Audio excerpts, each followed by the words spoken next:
Hello everyone. Today, we Group 5 from UB00302 Section 102 would like to present to you a digital book review from a novel entitled Journey to the Center of the Earth.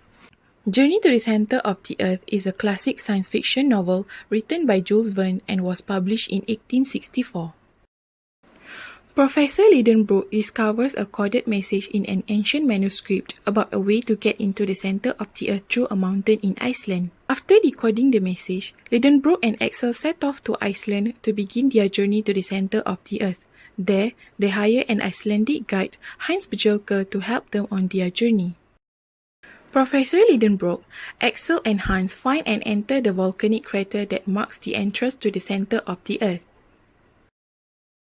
Inside, they face several difficulties and see a lot of strange things, including prehistoric life.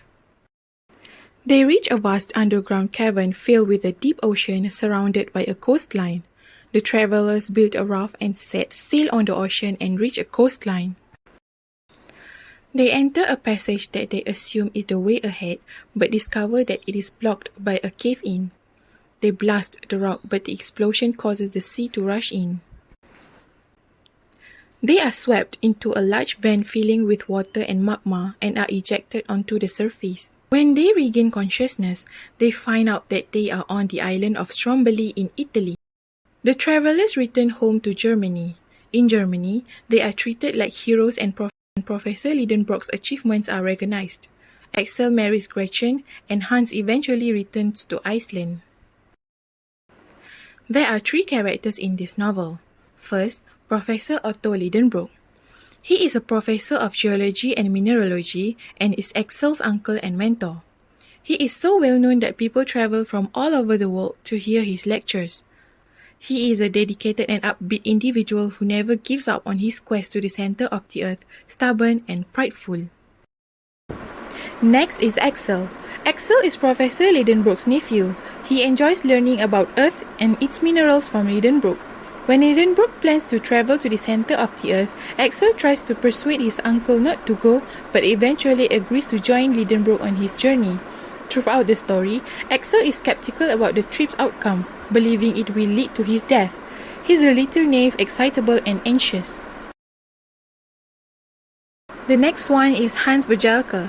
Axel and Lidenbrock are accompanied by Hans, an Icelandic guide on their journey to the center of the earth. He is a quiet, wise, and stoic man who doesn't talk much during the journey. There are several moral values that can be found in this novel. First is diligence. Hans has been very committed and hardworking. For example, he built a raft and completed it all by himself while Axel and Otto are away exploring the forest near the Lidenbrock Sea. Secondly, optimism. Otto is always positive about reaching the center of the earth. For instance, when Axel collapses due to dehydration, he pacifies Axel by suggesting that they will find the source of water if they travel on a little further. The third one is determination.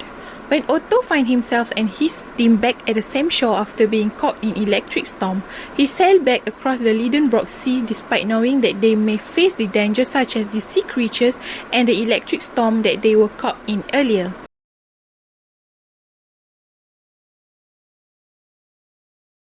This story teaches us a lot about courage in making decisions in life and striving to achieve what we want in life. The story also touches a lot on loyalty in a friendship like the main character in this story. The story is full of science elements in a very interesting adventure as well as loaded with values and lessons that we can emulate. We highly recommend this adventure story to everyone who is interested in stories related to mysteries of nature, adventures full of challenges, loaded with elements of science and exploration beyond the limits of the mind. This story is also loaded with values and lessons that we can take heed of as a reader, even if it's just a mere science fiction.